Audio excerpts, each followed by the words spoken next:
lagi bersama aku di podcast P5. Nah, di podcast kali ini kita akan membahas mengenai cyberbullying. Nah, sebelum lanjut ke topik, aku mau pantun dulu nih. Ada babi dimakan haram, Cakep. Ada dendang dimakan halal. Janganlah kau salah paham, bukan macam-macam, hanya ingin kenal. Cakep. Perkenalkan, nama saya Alia, dan di sini saya mengundang dua teman saya, yaitu Saya Dika. Dan saya Farelia. Nah, kita ini kan mau membahas mengenai cyberbullying nih. Mungkin teman-teman juga udah sering dengar tentang cyberbullying. Nah, menurut pendapat kalian, cyberbullying itu apa sih? Dari aku. Ya. Oke, jadi cyberbullying menurut aku pribadi itu seperti seseorang yang melontarkan kata-kata jahat atau berkomentar buruk kepada satu orang yang lainnya di dalam forum media sosial, dan tentunya sangat menyakiti perasaan bagi si korban sendiri. Sedika? Mungkin saya hampir sependapat sama Farelia ya. Dan kalau untuk apa tadi pengertiannya ya, cyberbullying itu kayak seseorang yang gini melakukan tindakan jahat di media sosial gitu loh. Kayak mungkin dia ngirim pesan kayak gimana itu, komentar buruk kayak di story IG orang itu, seperti itulah. Oh iya. Nah, menurut kalian apa sih dampak-dampak yang dihasilkan dari seseorang yang melakukan cyberbullying? Dampaknya tuh banyak ya. Jadi yang pertama udah pasti kesehatan mentalnya tuh terganggu. Dia tuh pasti depresi, frustasi, terus stres berkepanjangan, dan juga memiliki gangguan kecemasan. Juga di kehidupan sosial itu kan banyak kan dampaknya, kayak dia tuh susah bersosialisasi, dan juga dia suka menyendiri, cenderung tertutup. Itu banyak banget sih, Kak. Kalau Dika ada? Ya, mungkin cukup seperti Farel lah. Soalnya hampir semua dijelasin sama dia tuh. Rinci Nah, gitu. Oke, kalau misalnya nih ada teman, saudara atau orang yang kalian kenal nih, nah menjadi korban dari cyberbullying, gimana pendapat kalian? Dari aku. Kalau dari misalkan ada dari keluarga aku nih ya, yang ada terkena kayak kena cyberbullying itu kayak dibully sama orang-orang yang di sekitar gitu. Mungkin dampak yang cara mengatasi. Cara mengatasinya tuh mungkin kayak kita tuh melaporkan ke pihak berwajib gitu loh, kayak ke polisi itu misalkan. Itu kalau jalur yang tinggi, jalur hukum tuh misalkan. Kalau untuk jalur kekeluargaan ya mungkin kita ngomongin baik-baik sama mereka, misalkan pelaku yang melakukan cyberbullying itu. Mungkin dari Farel ada?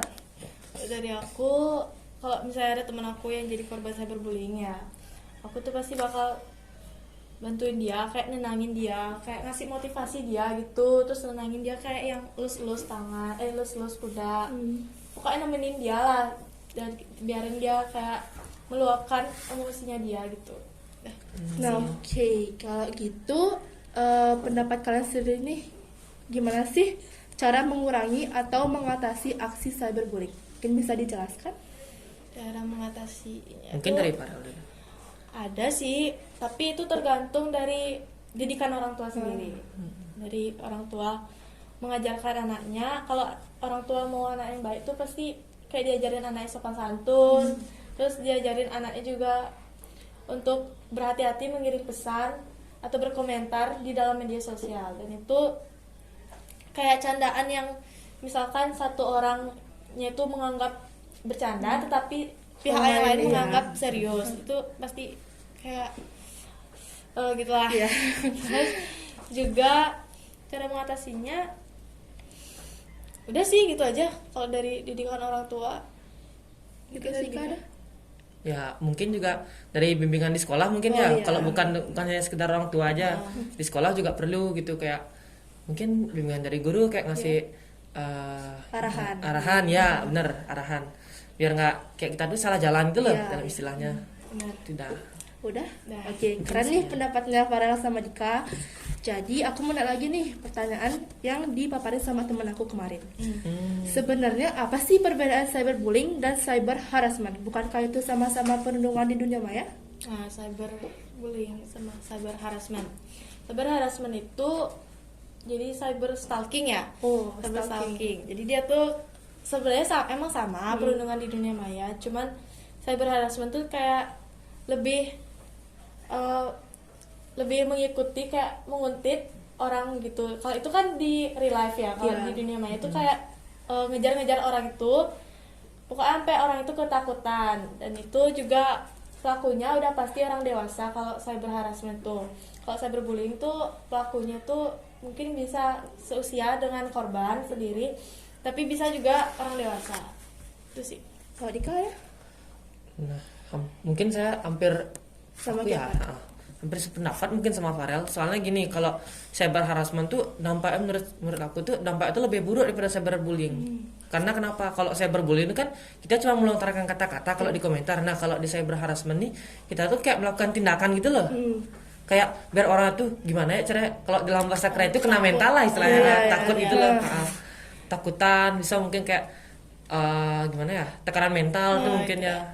Gini kesehatannya tuh sama gitu. sih, hampir sama sih, cuman menurut aku tuh cyber harassment tuh lebih tinggi lah kastanya. Oke.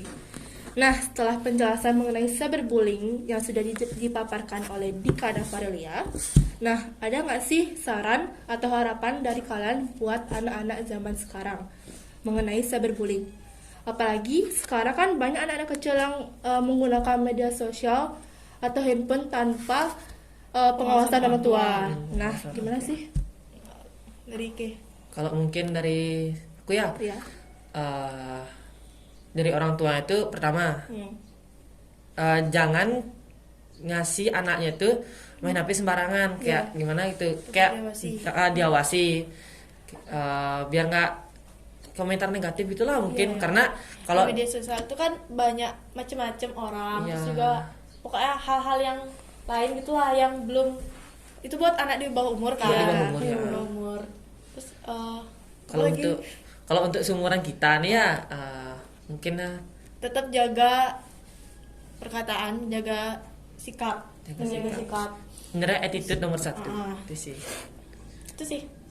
Dan harapannya ya semoga nggak ada yang melakukan cyberbullying lagi, dan semoga kayak baik-baik aja gitu loh di media sosial, karena kan sekarang banyak banget ya yang merasa diejek gitu karena fisik gitu, dan jadi korbannya tuh kan insecure atau apa gitu. Jadi kalau harapan dari Dika apa?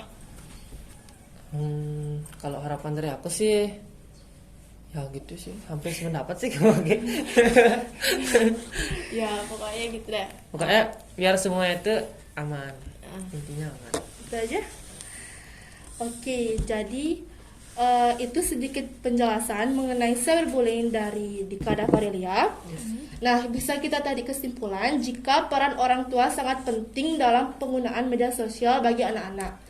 Dan sebagai orang tua juga harus membatasi penggunaan media sosial bagi anak-anak yang di bawah umur. Nah, terima kasih juga untuk Dika dan Farelia yang sudah berpartisipasi di dalam podcast ini, dan terima kasih juga atas dukungannya untuk kelancaran podcast kali ini. Makasih juga udah undang kita di sini ya, Al. Oke, jadi sekian podcast kali ini dan terima kasih. Dadah guys.